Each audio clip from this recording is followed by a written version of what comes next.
Bismillahirrahmanirrahim. Assalamualaikum warahmatullahi wabarakatuh.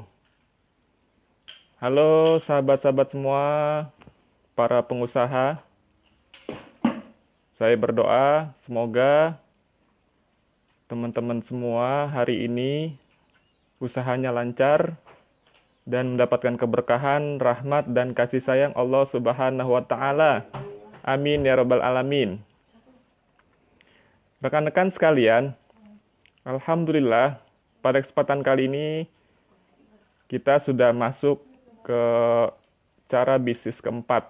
Artinya, ini adalah video keempat saya untuk kawan-kawan pengusaha, untuk bagaimana caranya meningkatkan usaha teman-teman, meningkatkan bisnis teman-teman, supaya bisa membesar, meluas, dan bermanfaat buat orang lain.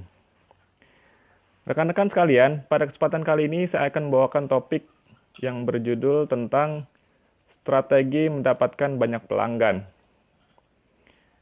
Nah, rekan-rekan para sahabat pengusaha, ketika rekan-rekan memulai membuka usaha ataupun yang sekarang sedang melakukan aktivitas usaha, pasti teman-teman ingin kan atau mau kan usahanya ramai, didatangi banyak pengunjung. Dan juga teman-teman pasti ingin mendapatkan banyak pelanggan. Nah, sebelum saya membahas topik ini, terlebih dahulu saya ingin bertanya dulu kepada teman-teman, siapa teman-teman di sini yang ingin mendapatkan banyak pelanggan? Katakan saya. Katakan saya. Siapa teman-teman di sini yang ingin mendapatkan pelanggan, mendapatkan banyak pelanggan pada usahanya? Katakan saya. Silakan komen. Saya. Ya. Saya berdoa semoga teman-teman ketika berusaha, pada saat berusaha, saat ini mendapatkan banyak pelanggannya. Amin ya Rabbal 'Alamin. Nah, rekan-rekan sekalian, saat ini alhamdulillah masa pandemi sudah agak mereda dan saya tadi berkeliling di tengah-tengah kota ya. Tadi pagi, hari Minggu pagi, masyarakat sudah banyak yang melakukan aktivitas jalan di pagi hari, sangat ramai sekali, dan mudah-mudahan dengan semangat ini, kondisi ini bisa meningkatkan ekonomi usaha kita. Baik rekan-rekan, sekarang saya akan masuk ke topik bahasannya. Nah, sebelum kita ingin mendapatkan banyak pelanggan, tentu saja teman-teman ya di Facebook ini yang menjadi pengusaha harus tahu dulu apa yang disebut dengan konsumen ya, supaya nanti teman-teman bisa membedakan antara pembeli yang biasa dan pembeli yang potensial ya. Karena hal ini penting, mengingat nanti teman-teman akan meriset ya pelanggan yang setia ataupun pelanggan yang memang hanya membelinya cukup satu kali ya. Kadang-kadang kita kalau jualan itu ada yang membelinya hanya satu kali, ada juga yang membelinya itu berulang atau repeat order. Nah, bagaimana cara mendapatkan banyak orang repeat order? Silakan simak video ini. Nah, sekarang saya ingin tanya dulu, apa itu konsumen, teman-teman? Ada yang tahu konsumen? Oke, baik. Saya akan coba menjelaskan sedikit tentang apa itu konsumen. Nah, konsumen adalah semua pihak yang memakai atau menggunakan suatu barang atau jasa yang diproduksi oleh produsen. Ya, konsumen itu adalah pemakai atau pengguna daripada produk yang kita miliki. Ya, jika kita seorang produsen, maka nanti akan dijual oleh pedagang atau pengecer atau retail atau grosir. Nanti barang tersebut akan dibeli oleh konsumen. Nah, seperti itu ya. Nah, sekarang bagaimana caranya kita supaya bisa punya pelanggan dulu ya. Punya pelanggan. Nah, yang pertama adalah tugas kita adalah bagaimana konsumen yang sudah membeli produk kita itu bisa menjadi konsumen potensial. Artinya, kita harus menciptakan suatu teknik atau strategi bagaimana mengubah konsumen biasa menjadi konsumen potensial.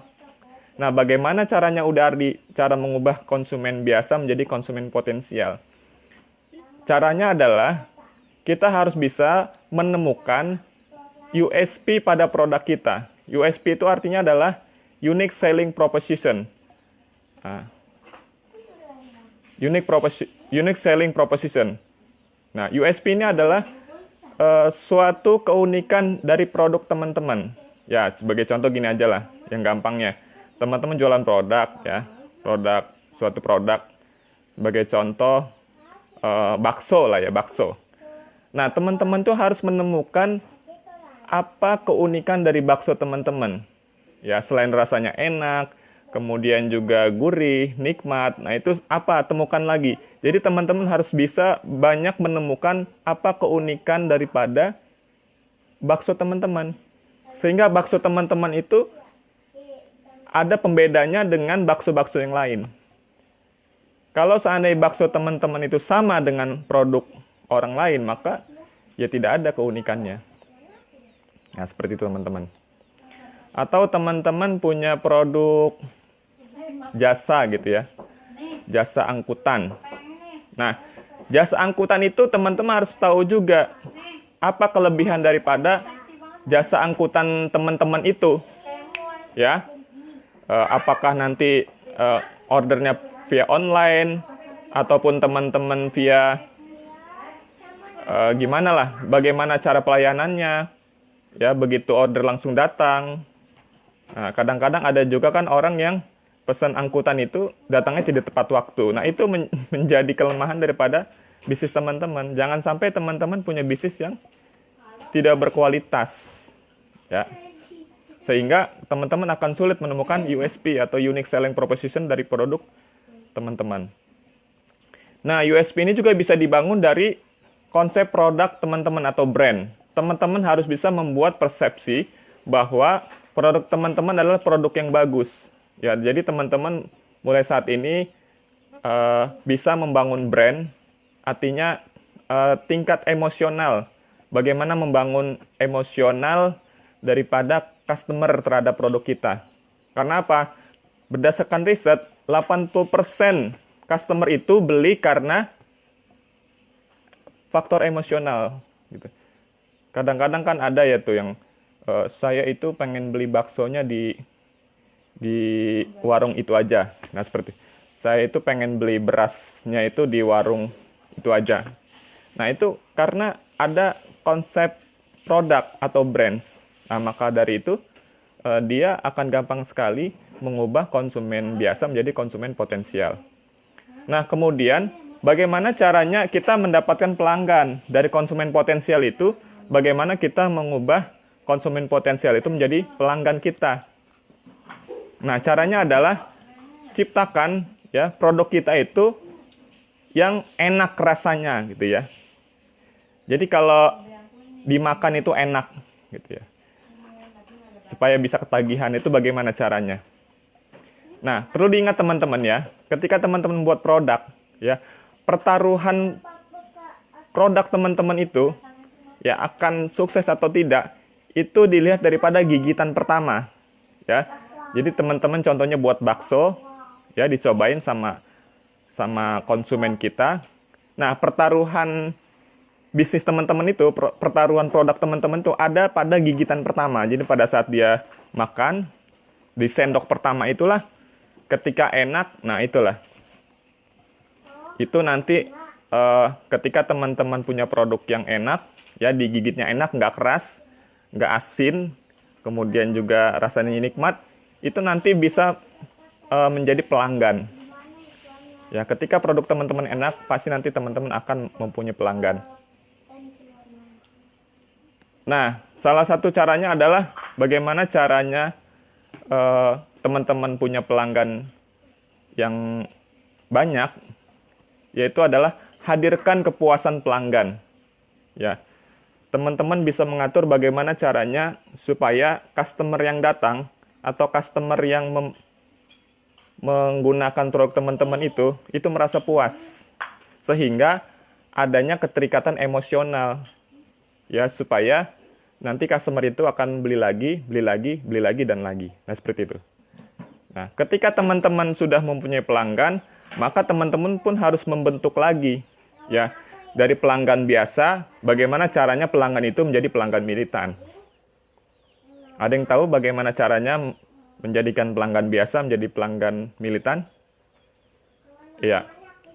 Jadi begini teman-teman, ketika kita punya pelanggan, ya, ketika kita ingin menjadikan pelanggan kita menjadi pelanggan militan, teman-teman harus membuat service excellent. Service excellent itu artinya service yang benar-benar luar biasa gitu ya. Teman-teman harus bisa membuat skenario bagaimana customer itu datang ke toko teman-teman, mulai dari penyambutannya, ya, itu namanya greeting ya. Mulai dari greeting, bagaimana karyawan teman-teman itu bisa menyambut